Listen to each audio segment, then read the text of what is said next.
کہ ایک دوسرا بڑا فیکٹر اس میں کیا تھا، اس جدید تہذیب کے اس درجے انتہا پسندانہ ہو جانے کا دوسرا بڑا سبب کیا ہے؟ اس کو یوں نوٹ کیجئے کہ یہ جو تین چیزیں میں نے آپ کو نوٹ کرائی ہیں کہ جو میرے اس مضمون کے اندر ہوا کہ اس کا سٹارٹنگ تھی،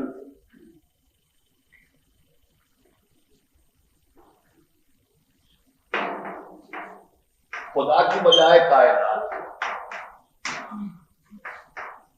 روح کی بجائے مادہ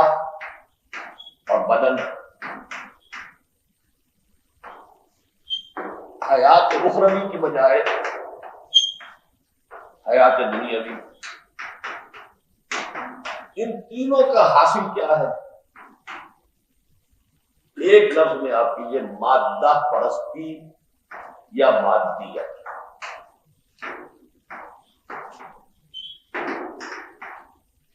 یہ گویا کہ اس تہذیب کا اصل حاصل ہے۔ ساری توجہ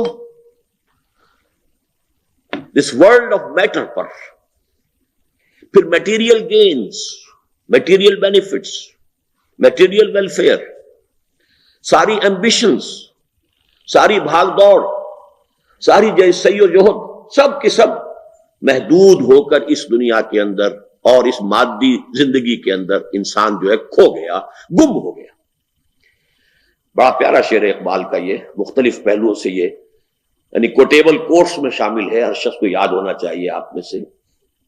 کہ کافر کی یہ پہچان کہ آفاق میں گم ہے، مومن کی یہ پہچان کہ گم اس میں ہے آفاق۔ مومن چونکہ ان چیزوں پر نگاہ گاڑے ہوئے ہوتا ہے تو میٹیریل ورلڈ جو ہے وہ اس کے اندر گم